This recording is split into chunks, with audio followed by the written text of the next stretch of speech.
सारंगी नुमा दिखने वाले वलायती साज के हसीन संगम से निकलते ये सुर दिल के तार छेड़ रहे हैं। यही वजह है कि आजकल नौजवान इस पर दस्तरस हासिल करने के लिए अलहमरा आर्ट्स काउंसिल का रुख करते हैं। किस तार को कब कैसे छेड़ना है, ये सब सिखाने के लिए वहाँ मौजूद हैं माहिर असातिज़ा।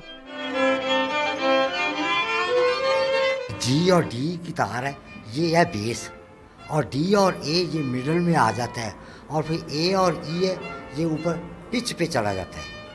ये इसके रास्ते हैं। शौक कहें या जनून, वायलन ने स्कूल्स के तालिबे इल्म के साथ अमूरे खानादारी चलाने वाली खवातीन को भी अपने शहर में जकड़ रखा है। हाउस वाइफ हूँ, बच्चे हैं मेरे, लेकिन मैं इसको मैनेज कर लेती हूँ। शौक है मुझे वायलिन सीखते हुए 3 मंथ्स हो गए हैं और मैं 7th क्लास में हूँ। मैं ग्रेड्स भी अच्छे लाता हूँ, मैं सीखता है बहुत अच्छा हूँ। तरबियत पाने वालों की राय में वायलिन सीखने का शौक कठिन होने के साथ जेब पर भी भारी है।